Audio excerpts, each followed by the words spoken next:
o padre Janela desafiou-me, assim, no telefonema, a vir aqui partilhar convosco, enfim, algumas ideias a partir do documento, e a gente ao padre Janela não consegue dizer que não. Claro que depois... Claro que depois a gente... Depois sobra assim para o fim de semana, que a gente diz, ei, agora temos que lá ir a correr e tal, e depois...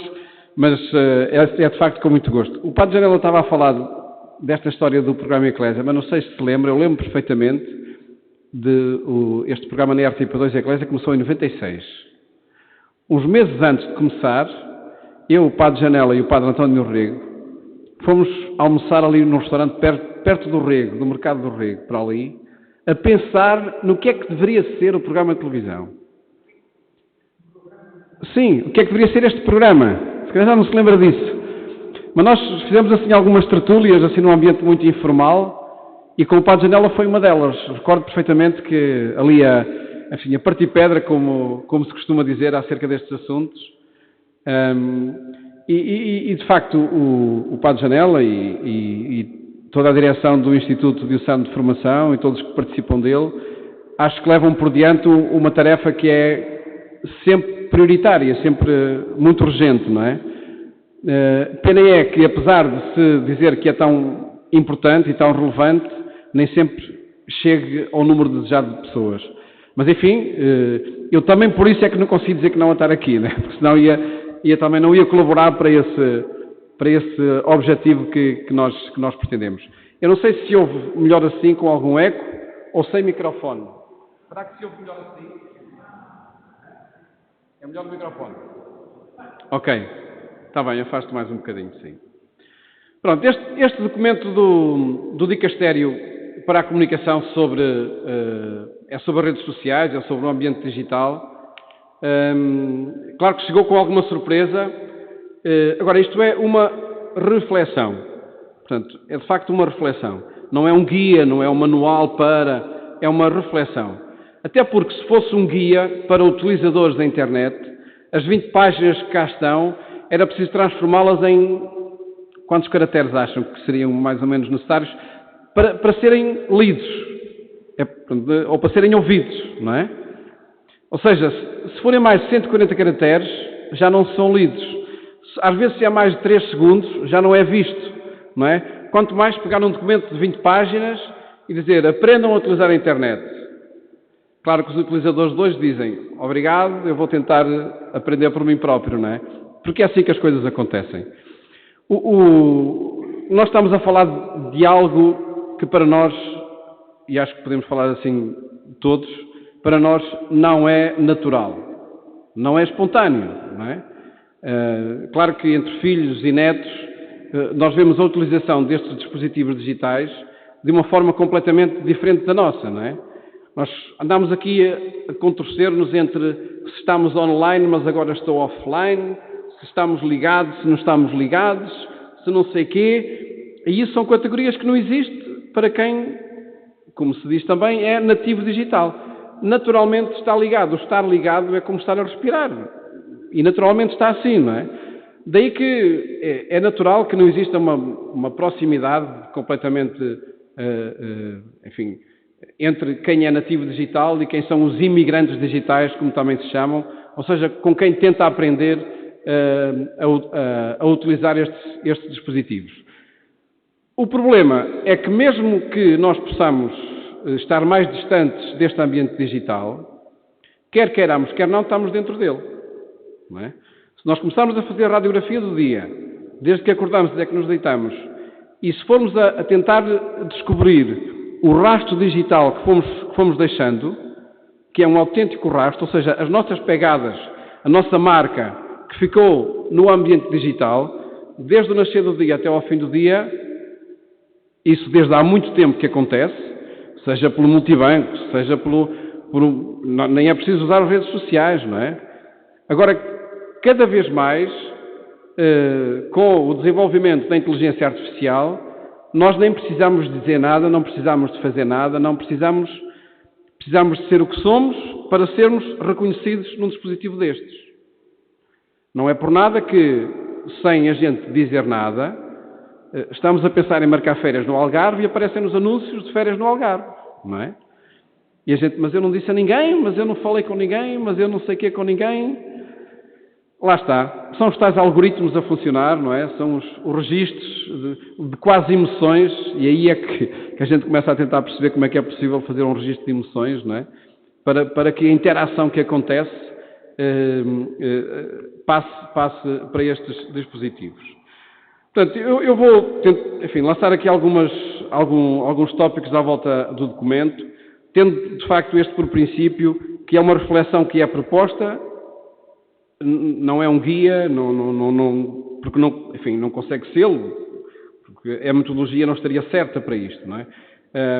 E o ponto de partida está, de facto, no modo como nós estamos neste ambiente, no ambiente digital. Portanto, já não se diz que é uma ferramenta, que isto são dispositivos, que há instrumentos, que há meios de comunicação, não. Há um ambiente digital. E há muito tempo que na Igreja Católica, nomeadamente nas mensagens dos Papas para o Dia Mundial das Comunicações Sociais, se refere, de facto, este ambiente digital como um ambiente onde vivemos e é a partir daí que nós temos de seguir. Agora, para além de tudo o que é mecânico, de tudo o que é instrumental, o que é digital, do que é um desenvolvimento tecnológico, há aqui algumas categorias mais humanas, que creio que é sobretudo sobre essas que o documento se debruça, e sobre as quais também nós, podemos pensar sobre elas, e podemos, a partir daí, ter uma utilização melhor ou pior destes dispositivos. Desde logo este registro de emoções, que nós, sem perceber como, vemos que está a acontecer, e isto é profundamente humano, não é? E até na conversa com essa professora Rita Figueiras, ela falava de uma coisa que é o desenvolvimento da inteligência artificial, faz com que, imaginem que eu tenho a minha história num perfil de uma rede social, Facebook, por exemplo. Eu morri há 1 ano, e através desse meu registro, as interações com a pessoa que já faleceu podem continuar a existir. Mas as interações não é só eu ir consultar e ver o que é que lá está. É a possibilidade de reproduzir sons, de reproduzir opinião. Portanto, uma pessoa que já morreu há algum tempo pode continuar a interagir comigo, não é?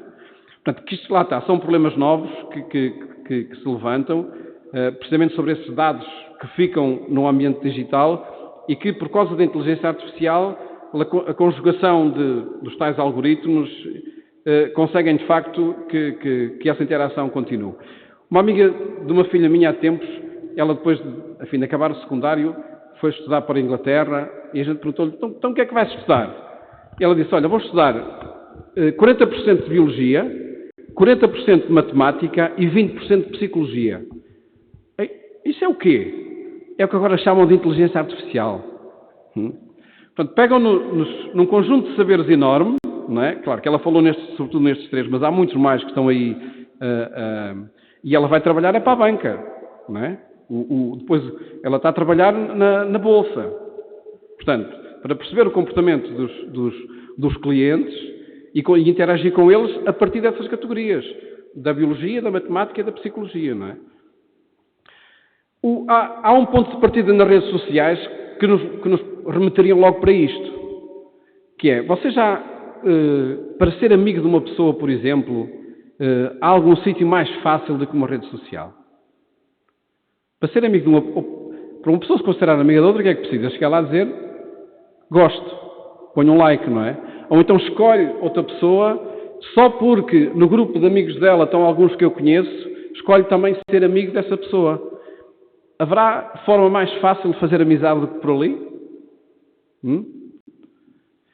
E será que haverá forma também com alcance que nós não pensamos à partida, o alcance que tem esse gosto que eu coloco naquela pessoa, naquela publicação que a pessoa faz? Eu acho que isso aí nós podemos até remeter a experiências próprias, não é? Se repararem, um gosto numa publicação determina o comportamento que eu faço com essa pessoa no dia seguinte, se me encontrar com ela. Mesmo que não tenha consciência disso, não é? Ou então, se outra pessoa não pôs gosto na minha publicação, eu no dia seguinte, quando me cruzo com ela, vou tentar perceber porquê, não é? Ou seja, estas interações no ambiente digital não se ficam por ali, muito pelo contrário. Elas passam sempre e acontecem sempre no nosso relacionamento de cada dia, não é? Enfim, isto, eu acho que para falar disto vocês deviam ter convidado era o meu filho, não era a mim, porque ele conseguia falar-vos disto na boa e de forma muito mais espontânea e com muito mais sabedoria.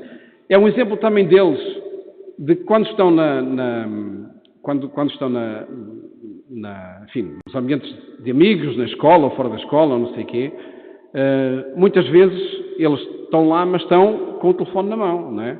E vão interagindo através do telefone na mão.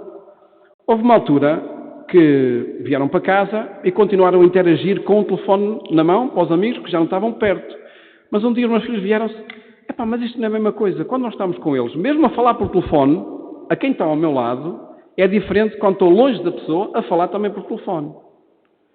E, de facto, eu acho que esta repercussão que tem o ambiente digital na nossa vida, no nosso relacionamento, acaba por acontecer sempre. E salto até já para um ponto que o documento fala, porque pode depois não me lembrar de falar dele, que é aquela história e que decorre muito das transmissões no tempo da pandemia, não é? E depois aquela discussão que se foi gerando, então agora vale o mesmo a participação através da transmissão ou não vale? O documento faz aqui uma comparação com uma refeição. E claro, quando nós não temos uma pessoa presente fisicamente, podemos ligar-nos e até estamos a comer juntos, não é? Estamos a ver outra pessoa que está lá longe. Tenho uma filha agora que está em Erasmus, a gente janta todos os dias juntos. Ela está em Itália, mas jantamos juntos, não é? Agora, mas isso não tira que eu esteja à espera do dia 18 de julho no regresso dela, não é? Portanto, eu acho que este reclamar, o ambiente digital, reclamar sempre, reclamar e implicar também, eu acho que potencia o nosso relacionamento presencial, sem dúvida nenhuma que acontece. Portanto, a partir o modo como estamos no ambiente digital e desta aventura enorme em que nos colocamos quando interagimos com uma pessoa, colocando um gosto ou um não gosto, escolhendo para pertencer ao grupo de amigos ou não escolhendo, isto cria de facto uma repercussão enorme. E a pergunta que percorre todo o documento é uma pergunta que nós estamos muito habituados a ouvir. O documento faz essa pergunta a propósito do ambiente digital, das redes sociais. Mas nós estamos fartos de ouvir isto, desde a catequese até à vida adulta e muito mais. E a pergunta é esta: quem é o meu próximo? O que está aqui na base de todo o documento é a parábola de um samaritano. Agora, esqueçam as redes sociais, esqueçam o ambiente digital. E se eu perguntasse, quem é o teu próximo? Quais seriam as respostas? Quem é o seu próximo? É quem está aqui ao lado. No dia a dia, quando a gente pergunta quem é o teu próximo, esqueçam a parábola da Bíblia, esqueçam tudo. Só, o argumento, o tema da pergunta, quem é o teu próximo? E a pergunta, é muito física, não é? É muito palpável, a gente pensa em quem está ao nosso lado, quem se cruza connosco, quem conhecemos, quem não conhecemos, não é? E se calhar aqueles que não conhecemos nem sequer consideramos próximo. Agora, vamos trazer isto tudo para dentro das redes sociais. E vamos tentar perceber aqui também como é que se pode conjugar esta pergunta, quem é o teu próximo? E o documento faz isto tudo nos tais 3 capítulos que ele tem, portanto, à volta de 3 temas, para chegar a uma resposta. O primeiro capítulo que ele fala, o documento fala em ciladas. Olha para isto como uma ameaça, como algo que pode ser perigoso. Eu preferia chamar a esta abordagem inicial a autenticidade da pessoa. Não a ameaça das redes sociais, mas a minha autenticidade, quando estou nas redes sociais, não é? Sem olhar de facto para a ferramenta que pode ser ela perigosa, ela que me manobra, ela que não sei o quê. Não. Vamos colocar-nos nós como sendo nós somos o ator ou a atriz principal. Depende de nós, acima de tudo. E isso, o depender de nós, não é só nas redes sociais, é em todo lado. Não é? Em qualquer lado é assim. Portanto, o primeiro ponto seria a autenticidade do eu, do sujeito. Um segundo ponto é a necessidade do encontro, de eu estar com, sendo que este estar com é no dia-a-dia, é num jantar, num lanche, é na celebração, é aqui, o estar com.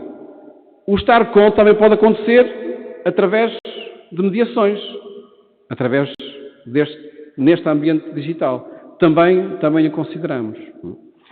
Depois desse estar com, um passo mais que o documento propõe é do encontro à comunidade, à construção da comunidade.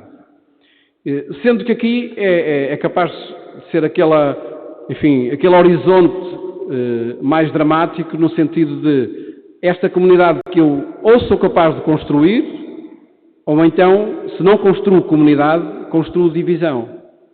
E chegamos, muitas vezes, àqueles movimentos populistas que nasceram na internet, que nasceram nas redes sociais, ou seja, quando eu não promovo o encontro para construir comunidade, se eu vou criando fraturas, se vou criando segmentos, aí o que é que vai acontecer?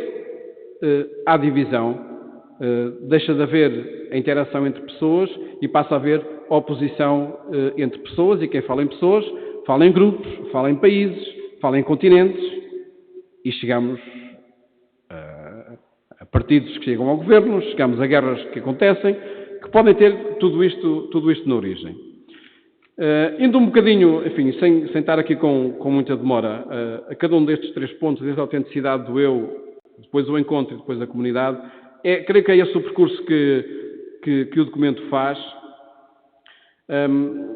A primeira parte do documento, de facto, anda muito a olhar para as redes sociais e para o ambiente digital como sendo uma ameaça. As tais ciladas que as autoestradas digitais podem trazer.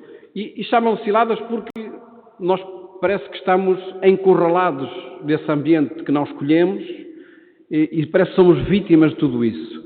Mas, como acontece na vida real, na nossa vida presencial, no nosso cotidiano, depende de facto da nossa ação.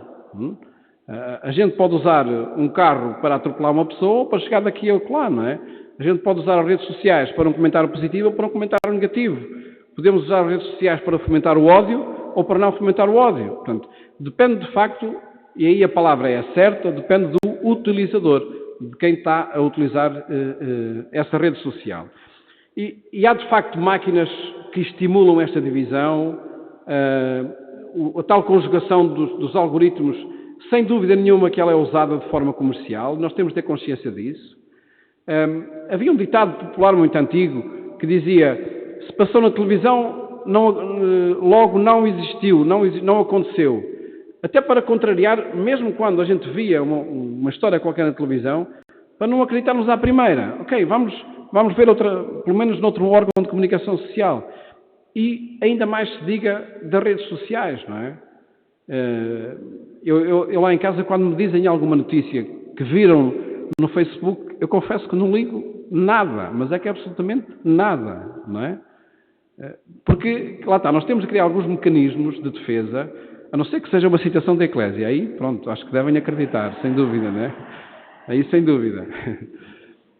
Mas a gente sabe perfeitamente que a publicação de conteúdos que acontece sobretudo no Facebook acontece com fins comerciais. Ponto. Não há meios termos. São fins comerciais. E o problema é quando eu não tenho essa consciência, e o documento alerta para isso, quando eu não tenho a consciência que há ali uma vertente muito comercial, eu próprio estou-me a transformar no produto do Facebook. Porque estou a potenciar aquilo que o Facebook quer. Basta, por exemplo, que ponha gosto em algo que eu, à partida, assumo como verdadeiro, mas que dias depois se venha a comprovar que é falso. Portanto, eu estou a ajudar, estou a potenciar o negócio do Facebook. Eu peço desculpa por ter este discurso, se calhar, não tão positivo sobre o Facebook. Primeiro, eu confesso que não gosto do Facebook. Somos 2, pronto. Mais alguém não gosta do Facebook?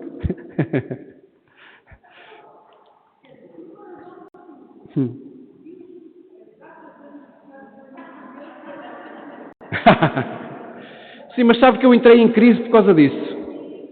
Entrei em crise por uma razão.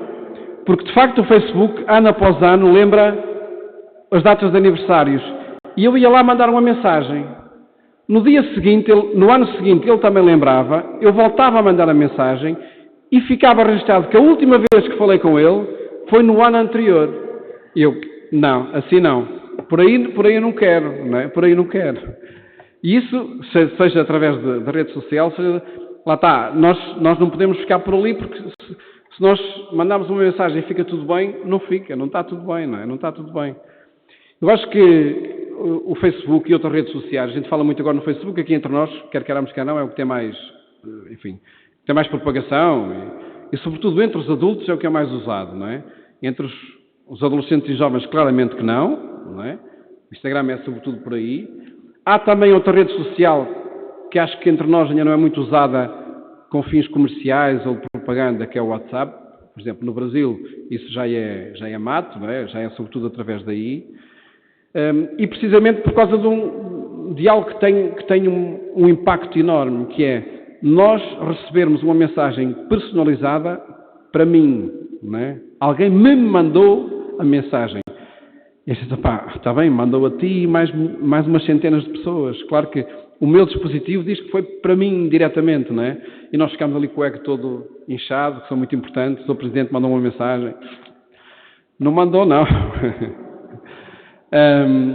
Mas esta lógica da partilha nas redes sociais, eu acho que nós deveríamos seguir a lógica do Evangelho. Já que estamos aqui e convém também termos... que eu acho que a lógica de ser igreja e da missão e de nós participarmos na igreja em que acreditamos é só por uma razão, acho eu. Pelo menos eu tenho essencialmente uma razão para tudo isso. Creio que também seja a de todos. Eu não vou perguntar aqui qual é a vossa, eu vou logo dizer a minha. A minha razão é só uma. Diante da adesão a uma pessoa e diante da história de uma pessoa, eu sinto essa pessoa como um tesouro e quero partilhá-la com todos. Não é? Portanto, eu acho que essa é a razão de nós fazermos o que fazemos. E podemos fazer mais em celebrações, menos em celebrações, mais em vias sacras, mais em... seja como for. Mas se o objetivo é, de facto, partilhar este tesouro por excelência que nós achamos que é para a humanidade e para o bem de todos, se essa é a razão principal, eu acho que esta lógica de partilhar o que é bem, o que é belo, o que é beleza, ok, então vamos trazer isso para as redes sociais. E se querem enfim, será ousadia a mais dizer que aconselho, não quero dar conselhos sobre o assunto, mas eu consulto as redes sociais sempre, consulto, não é? Até por dever profissional tenho de consultar. De facto, passa-se por lá muita coisa, a gente tem que saber. Mas eu acho que nas redes sociais a gente deve ter o mínimo de interação. Porque a interação só provoca o afastamento entre as pessoas. Por muito que a gente ache que não. O documento fala muito disso. A gente acha que não, que eu estou a interagir com a pessoa e estou-lhe a dar os parabéns, estou a dizer que está muito bonito hoje, estou a dizer que... Ok, também depende ali até da proximidade, da família, não sei o quê. Mas, sobretudo, quando são interações de outro âmbito, até de debate, achamos nós que é de debate cultural ou de debate até religioso, não estamos a debater coisíssima nenhuma. Estamos a falar para os que pensam como eu. Esse é o tal outro mecanismo do Facebook e das redes sociais que faz com que a bolha que eu vou construindo seja cada vez mais à minha medida. Eu às vezes penso numa coisa e espero que ninguém se ofenda com o exemplo que eu vou dar.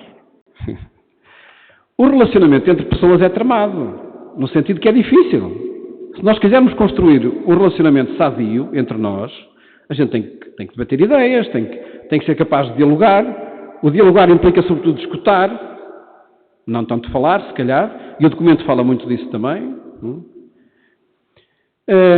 Portanto, ter este relacionamento, ser capaz de construir comunidade neste relacionamento entre pessoas, dá trabalho, sem dúvida que há trabalho.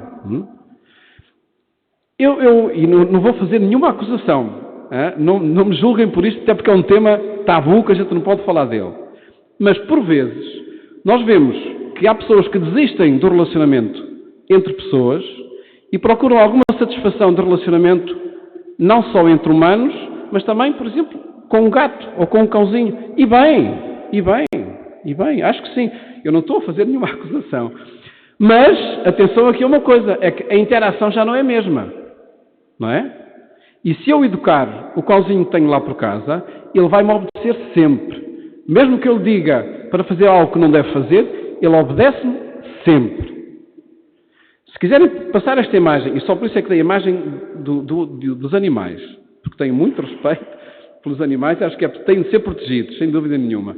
Mas, se quiserem utilizar esta imagem dos animais e passar para as redes sociais ainda me obedecem muitíssimo mais. Por isso é que se eu escolher como relacionamento uma rede social, isto funciona sempre na perfeição. Acreditem que funciona sempre na perfeição. Se a minha interação com outras pessoas é sempre através das redes sociais, vai ser na boa. Certeza que funciona. Mesmo quando eu entro em temas polémicos, tenho logo, 10 ou 15 amigos que vêm ter comigo e me apoiam. Sim, senhor, o outro é que é mau, tu não sei quê, tu não... Isso farta-se de acontecer em muitos temas relacionados com a religião. Farta-se de acontecer, não é? Sobretudo em temas mais fraturantes, farta-se de acontecer. Daí que, de facto, as redes sociais, vamos utilizá-las sobretudo para partilhar aquilo que é bom, aquilo que é belo e aquilo que constrói a beleza. Esta foi uma frase do Papa Bento XVI no CCB quando cá esteve, não é? Fazer as vossas vidas, como é que era? Fazer as vossas vidas lugares de beleza, não é? O desafio que... E utilizar as redes sociais, e quem diz as redes sociais diz qualquer circunstância da nossa vida, como uma ocasião de partilha de tudo isso, sem dúvida nenhuma. Isso é uma ocasião, sem dúvida nenhuma, para isso. A interação, com mais cuidado, diria eu, enfim, porque de facto pode nos levar, e sobretudo pode impedir que estejamos a tecer os tais relacionamentos sadios que nós pensamos que estamos a tecer, e ao fim de contas estamos a entrar numa máquina comercial onde nós próprios podemos ser transformados num produto dessa rede social. O objetivo é criar estas experiências de facto saudáveis, e daí que nós temos de manter alguma distância. Há um problema, enfim, que acho que também afeta este mundo, que é nós podemos olhar para ele e pensar que somos todos iguais, que as redes sociais permitem isso. Todos têm o mesmo acesso todos podem partilhar de igual forma, todos isto, todos aquilo. Mas estamos muito longe ainda também disso acontecer. Não é? Estamos muito longe disso acontecer. Há uma imagem que é paradigmática de tudo isto, e com respeito por todas as vidas humanas, mas a gente mediu o alcance que teve e a divulgação que teve aquele submarino que tentou ir ver os restos do barco do Titanic, e percebemos como caem em diferença já quando 200 pessoas que tentam atravessar o Mediterrâneo morrem e ficam na ignorância. Portanto, esta é a igualdade, e tudo isso chega através de redes sociais, através de comunicação, não é? Portanto, a igualdade tem muito que se liga e não acontece, de certeza, por causa das redes sociais. Há, de facto, e isso, quer dizer, eu acho que não é bom nem é mau, há um fator comercial por trás de tudo isto. E se quisermos dividir as redes sociais, no caso do Facebook, é um fator comercial para uma variedade enorme de produtos e de empresas. Se olharmos para o Instagram, anda muito mais à volta, se calhar, de moda, de artigos de moda. Se olharmos para o Twitter, anda mais à volta do debate político. Portanto, cada rede social, portanto, Twitter e WhatsApp, cada rede social também se adequa a sua penetração de acordo com o público. Agora, como poder contribuir para alguma mudança? De facto, a certeza é essa que falei no início. Este é o nosso ambiente, nós estamos lá e bem, sem problema nenhum. Agora, com a consciência, enfim, com o sentido crítico também que exige estar, e tentando fazer com que uma presença na rede social ajude ao tal encontro e ajude a construir comunidade. Se quisermos contribuir para esta mudança, há um fator fundamental e que não tem a ver com redes sociais, que é o segredo de sempre também. O Papa Francisco, agora, tentando mudar a Igreja assim no seu todo, o que é que ele começou por fazer, ou por propor? A escuta generalizada a toda a gente, não é? E esse também é um mecanismo que a gente deve transportar para uma rede social. Se queremos contribuir para uma presença diferente em qualquer rede social, a primeira coisa que temos que fazer, se calhar, é esse também, é escutar. Não é reagir imediatamente, é escutar, é tentar perceber que mecanismos andam por ali, tentar perceber a pessoa, não é? E depois, ok, posso reagir, posso não reagir, e se calhar posso é partilhar alguma coisa mais do que reagir a uma coisa que já lá está. Mas tendo sempre essa atitude primeira, que é de escutar, que leva a criar também espaços inclusivos no próprio ambiente digital, onde, por vezes, quem é automaticamente segregado por alguma razão, seja de que tipo for, posso também encontrar na minha ação e na minha participação na rede social, possa encontrar essa capacidade de inclusão. E chegaríamos aqui talvez a um ponto que é aquela pergunta de início sobre quem é o meu próximo, o alcance que tenho aqui no ambiente digital. E nós, se calhar, imediatamente vamos dizer o meu próximo no ambiente digital são os meus amigos, não é? São os que fazem parte do meu grupo, são aqueles com os quais eu constitui uma comunidade ou um grupo também, e os outros, se calhar, não. O problema é que eu, quando participo numa rede social, automaticamente estou-me a expor a todos os próximos, não é? E quem vai decidir o meu próximo não sou eu. Quem vai decidir o meu próximo é o tal algoritmo. Aquele exemplo das férias no Algarve. Quem é que decidiu o meu próximo nesse caso? Foi o algoritmo, não é?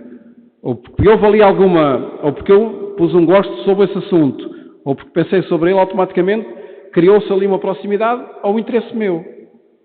E esta exposição que acontece nas redes sociais acaba por ser um fator que muitas vezes nós não temos presente e, sobretudo, eu acho que é um problema que muitas vezes não está presente até em sacerdotes. A gente às vezes vê comentários de sacerdotes que percebe perfeitamente que quem o fez não era para expor assim a toda a gente. Mas fazem... Pronto, compreende se calhar por alguma... Podem até não usar muito o Facebook, por exemplo, não é? Mas está a acontecer uma exposição enorme. E já me aconteceu também com alguns casos, telefonar à pessoa e dizer, atenção que esse comentário, isso podia ser uma resposta se calhar a outra pessoa que não interessa estar ali, porque o assunto não tem nada a ver, não é? O assunto não tem nada a ver. Portanto, este conceito de próximo nas redes sociais é um conceito sem fronteiras. Toda a gente é o meu próximo. E se é bom ou é mau, podemos perguntar-nos, não é? Lá está, voltamos ao mesmo argumento. Pode ser ótimo se bem utilizado nesse sentido, ou pode-me trazer problemas se eu não tiver consciência disso, não é? E, infelizmente, muitas vezes traz problemas. Esta história de partilhar histórias nas redes sociais sem ter presente que me estou a expor e, sobretudo, sem ter presente que eu não consigo controlar o alcance que aquilo vai ter e não consigo controlar a pessoa que vai ver aquele comentário ou que vai ver aquilo que eu partilhei, agora, ou como vimos há pouco, até depois da morte. Portanto, eu acho que aí há um cuidado enorme que nós precisamos de ter para que não haja, de facto, uma exposição e, enfim, e não é só uma questão de exposição, é uma questão também, às vezes, de dignidade da própria pessoa, né? Que às vezes, inadvertidamente, pensa que está a falar para um amigo como se estivesse a falar ao telefone, e mesmo aí já é preciso algum cuidado, porque já não vai por fios, não é? Já vai por muito lado, mas, de facto, isso não está a acontecer. O desafio maior é passar, de facto, deste encontro à comunidade, não é? Nós sermos capazes de construir comunidade também através das redes sociais, sendo capaz de passar para o ambiente digital aquilo que é a interação humana, porque sem isso ficamos longe dessa construção de comunidade. Sendo que uma coisa implica a outra.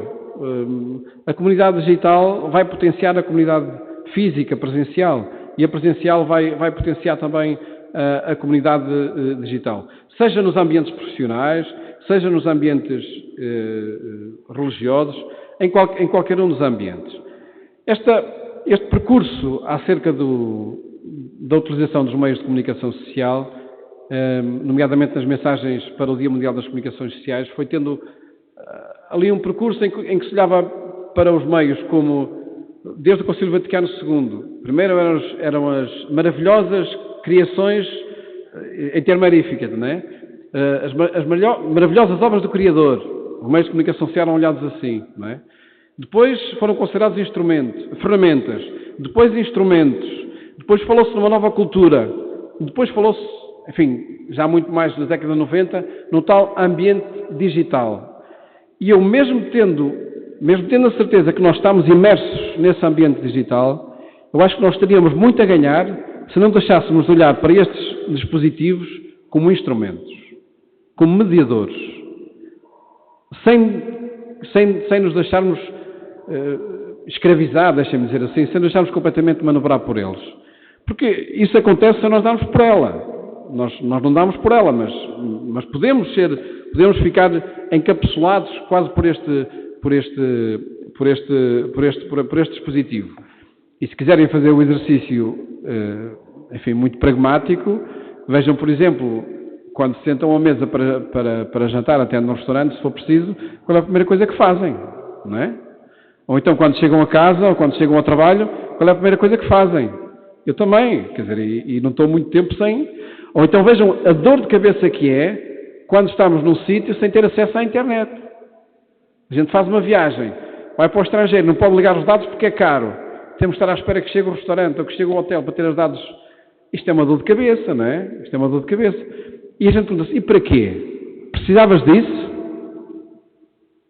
Se calhar não é? Mas o que é certo é que o nosso ser já está conectado, está sempre conectado, não é? O documento, e fala-se nesse conceito sempre do on-life, não é? Estamos sempre, já não há online e offline, há on-life, estamos permanentemente ligados, seja para o nosso lazer, seja para a nossa educação, seja para o que for. É uma condição que estamos permanentemente ligados, não é?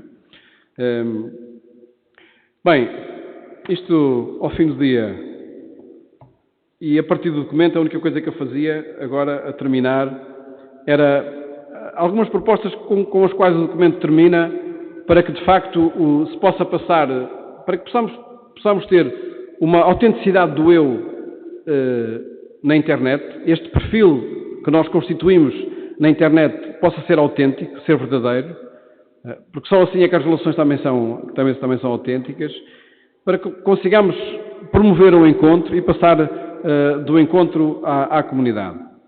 Numa mensagem do Papa Bento XVI também para o Dia Mundial das Comunicações Sociais, ele fala no perfil digital católico. A gente pode olhar para isto como sendo, ok, claro, estamos nós a catalogar e tal, e não sei o quê. Pronto, é uma questão de denominação, mas eu acho que para além dos nomes que se dão a isto, lá está, voltamos à tal autenticidade, não é? Temos de assumir de facto o nosso perfil. Temos de assumir o nosso perfil se queremos ter uma presença autêntica na internet. E isso como é que se faz? Faz-se, se calhar, não respondendo a todos os comentários. Faz-se, se calhar, escolhendo as tais partilhas que são a promoção do belo, do bom e da beleza. Faz-se pondo alguns comentários construtivos diante de um tema polémico. Faz-se não criando repulsa automática quando aquele que discorda de mim está a manifestar a sua opinião, e isto infelizmente é o que mais se vê, nomeadamente em temas que têm a ver com a religião. Se alguém pensa diferente de mim, eu imediatamente, enfim, capacidade de diálogo não há nenhuma nas redes sociais, nestes temas, não é? Portanto, há de facto um perfil autêntico a cultivar, que me torna autêntico e que faz com que aquilo que eu sou passe também para o perfil digital.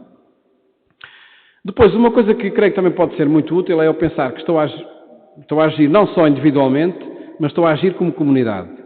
Ou seja, quando eu me exponho, não é só a minha pessoa que está em causa, não é? É também a comunidade. Isso no ambiente do jornalismo acontece muito. E até por deontologia. Eu não posso, por exemplo, na minha rede social, se sei de uma notícia, não posso imediatamente ir para o meu perfil e divulgar a notícia, não é? Por obrigação, pertence ao órgão de comunicação social, tem que ser o órgão de comunicação social a divulgá-lo. Mas isso depois tem outras concretizações nos diferentes ambientes.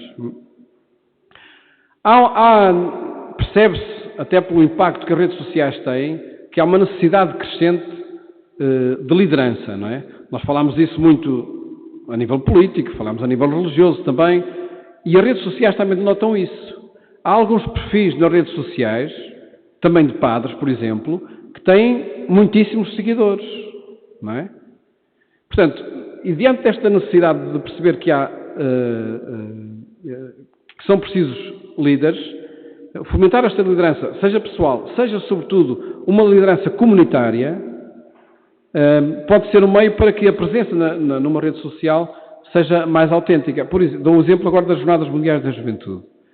Claro que muito do que está a acontecer e a ser divulgado através das Jornadas Mundiais da Juventude é através das redes sociais. O grupo vai crescendo também através das redes sociais, não é?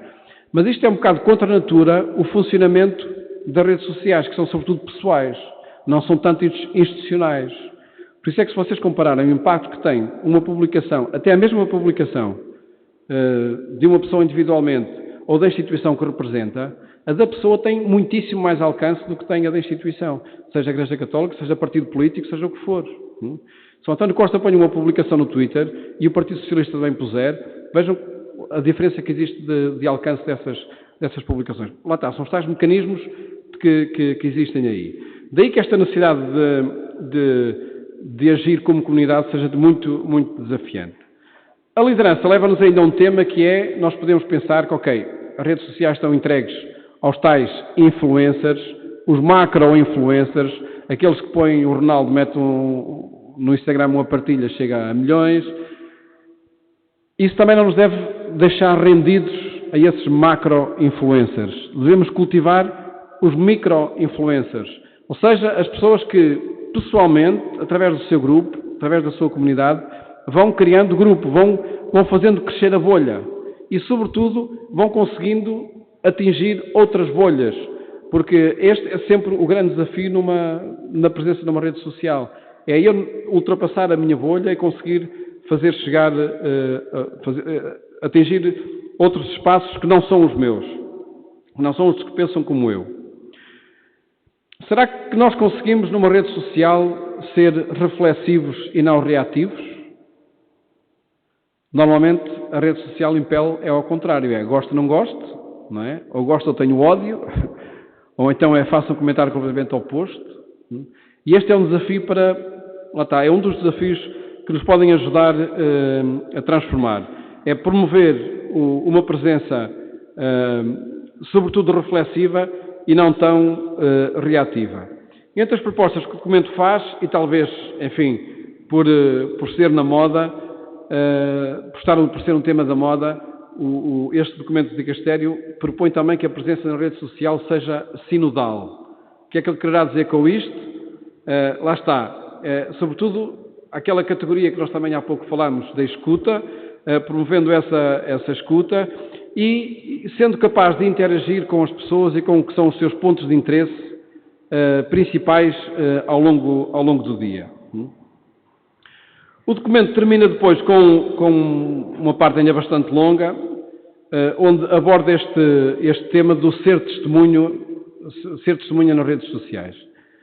Lá está, acredito que seja acredito não, acho que é mesmo uma condição de todo batizado, e é sobretudo através do testemunho que nós somos capazes de passar alguma coisa para outras pessoas, que nós somos capazes de passar sobretudo algum pensamento, alguma forma de olhar para este tema das redes sociais, para quem é nativo digital e convive com as redes sociais como nós convivemos com qualquer uma ferramenta que, enfim, muito manual e muito analógica, mas é de facto a nossa capacidade de sermos testemunha que nós somos capazes de transformar também a rede, não é? E numa coerência muito grande depois com o que é a nossa vida. Eu terminaria só com uma, enfim, eu acho que a presença, nomeadamente de quem pertence à Igreja Católica, dos batizados, mas sobretudo das lideranças da Igreja Católica, eu acho que tem que ser muito, muito, mas muito cuidada, não é? Porque, por aquela razão que há pouco falava de nós não conseguirmos ter presente o alcance que uma publicação tem. Por um lado, eu acho que é preciso estar presente, isso sem dúvida. E aí há lacunas enormes de presenças das lideranças católicas nas redes sociais. Por exemplo, não podemos exigir que todos os bispos tenham um perfil no Facebook, por exemplo, mas podem ter noutra rede social. Quer dizer, eu acho que é preciso, e isto é o testemunho, não é? É o testemunho, é ir para esse ambiente e aí também ser capaz de passar a minha convicção, a minha forma de olhar o mundo. E depois aquela certeza de que eu, quando me estou a expor, eu quando estou a participar numa discussão, eu quando estou a partilhar fotografias, aquilo é muito mais. Nós temos que colocar sempre no lugar do outro que está a receber, não é? Que está a chegar àquela minha publicação. E infelizmente acho que vemos muita imprudência nessas partilhas, que hoje podem parecer banais e podem não ter consequência nenhuma, amanhã não sabemos. De partilhas até de histórias pessoais que as pessoas têm. Mas isto coloca-se também a nível até de quem mais tem presença nas redes sociais. Enfim, há muitos casos, enfim, há muitas histórias que dão origens depois a extremamente desagradáveis, quando olham para as redes sociais e veem o que lá foi partilhado, enfim, e depois dá para de facto ir gozar mesmo com o assunto. Portanto, estar nas redes sociais, preencher o ambiente digital é absolutamente necessário. Promover o ambiente digital para o encontro, para a construção de comunidade, é absolutamente necessário. Tudo isso tem que ser feito com autenticidade, com coerência, com testemunho. O que nos faz diferentes no convívio presencial e físico é o que nos pode fazer diferentes também no ambiente digital. O ambiente digital não é bom nem é mau, não é algo que está ali criado para dar cabo de nós. Não. Depende do uso que nós fizermos dele. E, felizmente, como muitas histórias podem ser potenciadas para o mal e as redes sociais levam esse mal sem fronteiras, além fronteiras, também é possível que histórias boas passem por lá e elas sejam divulgadas. Depende, de facto, do uso que nós damos, creio eu. E já falei mais do que eu estava à espera.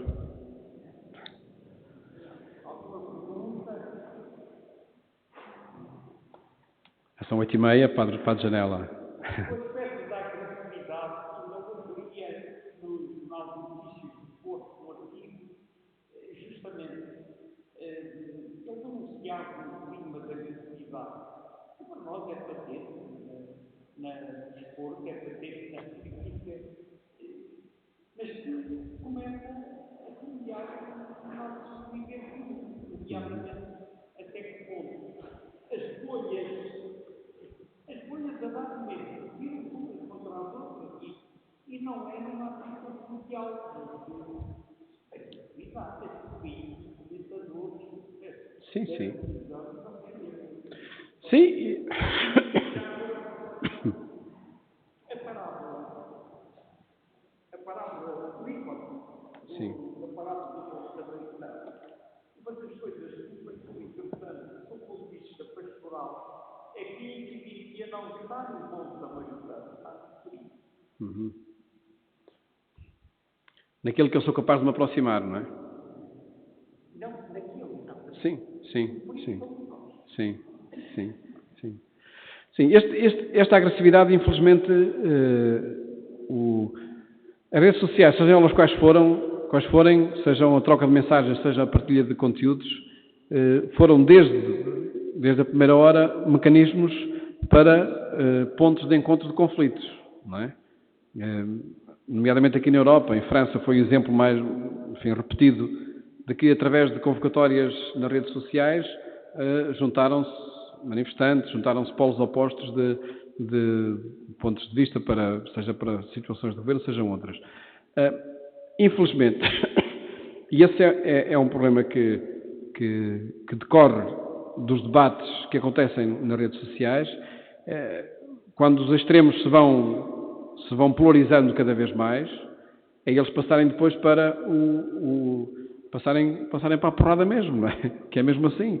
E a gente pode ver em alguns setores onde isso aconteceu a partir das redes sociais, a partir de debates. O futebol, acho que é um caso, o futebol e às vezes até a delinquência juvenil, ela começa muitas vezes em em grupos de redes sociais, nas tais bolhas, que se vão, de facto, afirmando cada vez mais, e quando rebenta a bolha é um perigo, não é? Mas sim, quer dizer, é aquele ponto de o que passa através das redes sociais é potenciado até de uma forma ilimitada, não é? E infelizmente é potenciado também essa agressividade, não é? Não há moderação, exatamente.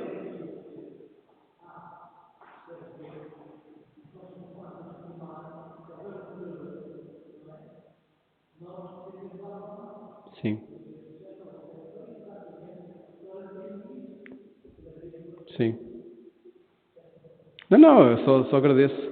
E talvez seja eu, pelo menos comigo isso acontece. Não sei se acontece com todos, que é quando eu estou a discutir um assunto com outra pessoa, falar sobre, não é? Mas se eu faço isso ao telefone, a falar com outra pessoa ao telefone, eu acho que sou mais agressivo quando estou presencialmente com ela. Se isso é feito numa rede social, eu acho que ainda mais agressivo seria, não é? São todos? Não percebi. Sim. Há uma discussão que parece importante sobre a linguagem, que é o mistério, tentar traduzir palavras, não para repetir a palavra, temos que fazer uma linguagem adequada. E acho que o documento testemunha bem isso, até porque ninguém o vai ler.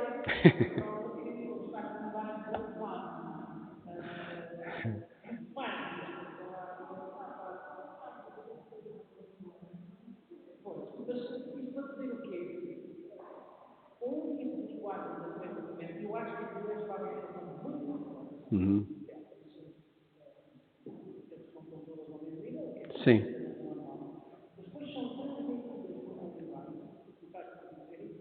Sim. Tinha que ser uma linha e meia. É. E sobretudo é possível viver, não é? Sobretudo é testemunhar o mistério em meia linha, se for necessário, em meia palavra, não é? Esse é o desafio.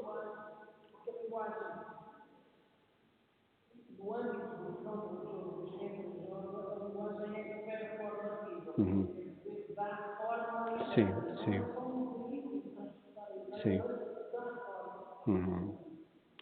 Sim, e esse é um problema transversal, não é só do ambiente digital, é também de quando eu estou no púlpito, não é? E acho que é um problema que, para quem está no púlpito, deve tê-lo muito presente. Há palavras que são ditas e repetidas e não são minimamente compreendidas. Minimamente compreendidas. Eu dou um exemplo, é sempre o mesmo exemplo, mas acho que ainda não ouviram, que é isto porque houve uma altura que com o Frei José Nunes fizemos aí um curso que era o dizer, precisamente sobre esta história da linguagem, não é? E o Juan também está também participa muitas vezes, o que agradeço, naqueles programas que nós fazemos na televisão de comentário à liturgia de domingo, programa que emitimos à sexta-feira. E a páginas tantas, eu sentia as câmaras a mudarem, né? Porque há o realizador que vai mudando as câmaras do estúdio, que estamos a ver, e a páginas tantas sentia-me no ar no sentido, ele estava-me a mostrar a mim, mas quem estava a falar eram os convidados, não era eu, não é? Mas isso acontecia com muita frequência, e até que eu tive de perguntar, mas o que é que estará a acontecer? Imaginam porquê?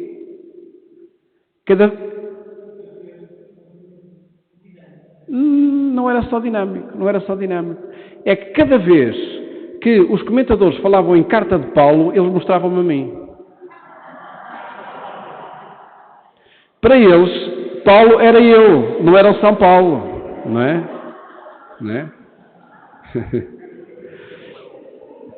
Quando é que nós imaginamos que Paulo aos Tessalonicenses não é o São Paulo daquele tempo? Exatamente, porque bastava dizer o nome Paulo, punham a minha imagem no ar. Não é? E isto é um exemplo, claro, é lá no ambiente da televisão, onde são todos, não são nada, são todos excelentes pessoas, não é? Mas mesmo acho que nas assembleias, nomeadamente para quem é mais jovem, para quem possa ter chegado mais recentemente, há muitíssimas palavras que não se percebem. Muitíssimas palavras, não é?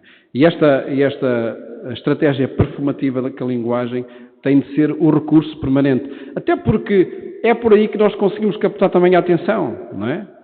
Conseguimos mexer com as emoções. E se nós não mexemos com as emoções, não estamos a dizer nada, não é?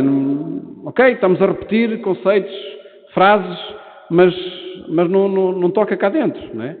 Daí, sem dúvida, que este tema da linguagem é absolutamente fundamental. E então, neste ambiente digital, onde os que andam por lá são de extremos completamente opostos, aí então o problema põe-se de forma muito mais aguda, isso sem dúvida. Deveria ser, não era? Agora mesmo, há bocadinho, vi aqui uma publicação de um jornalista que ele acho que não gosta de pombos. Não gosta de pombos, pronto, não gosta de pombos. E ele fez anos e queria arranjar uma imagem dele cheia de pombos. Então acho que pediu à inteligência artificial a dizer: eu chamo-me Nuno e quero uma fotografia com muitos pombos. E o que é certo é que apareceu uma fotografia dele com muitos pombos. Agora, como é que isso foi feito? Não me perguntem.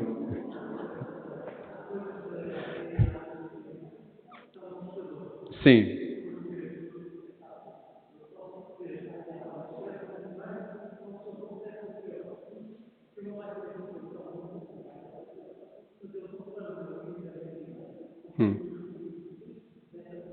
Sim. Eu já fiz a experiência de pedir ao chat para escrever um texto sobre o sino dos bispos. Sobre a sinodalidade nos dias de hoje. E o que é certo é que ele acertou quase em tudo. Sobre o sino nos dias de hoje. Estava lá tudo. Estava lá tudo.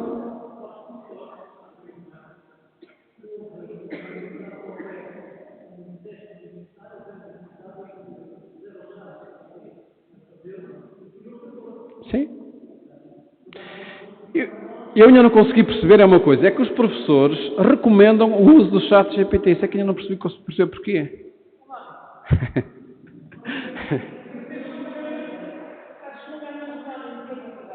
Sim.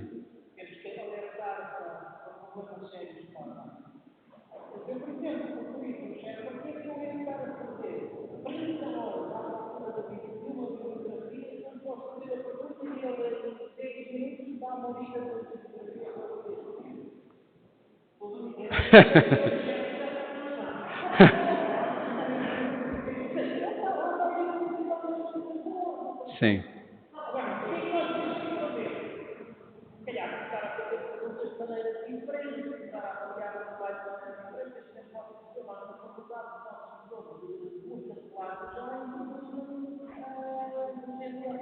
Pois. Pois.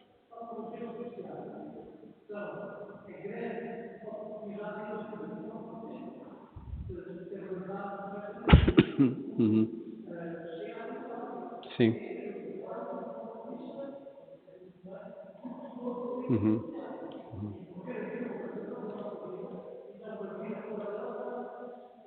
Sim. Uhum. Seja os meios de comunicação social, seja agora as redes sociais, eu acho que a gente não devemos promover uma visão utilitarista da coisa, não é? Dizer, ok, as redes sociais estão ao serviço, podem estar ao serviço de evangelização. O Padre Rego tinha uma expressão muito relevante que ele dizia: os órgãos de comunicação social não são caminhões para levar bíblias. Não são caminhões, não são transporte de nada, não é? Eles mostram aquilo que nós somos. Portanto, o ponto está sempre em nós, não é? Se nós somos capazes de ser coerentes, ser testemunhas, mostram e assim funciona, não é? Se eu quiser tentar enganar, não consigo. Não é? A transparência aí funciona mais do que nunca. Não é? Muito obrigado. Não é preciso.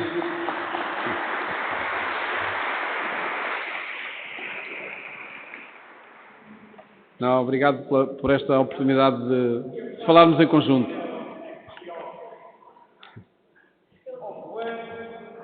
Nós temos um instituto, para termos um bocadinho a tradição, Ah, sim. Sim. Sim, sim. Muito obrigado. Obrigado. Tá, obrigadíssimo. Tudo bom. Tá. Obrigado e parabéns, sobretudo, pela vossa não desistência desta formação no Instituto.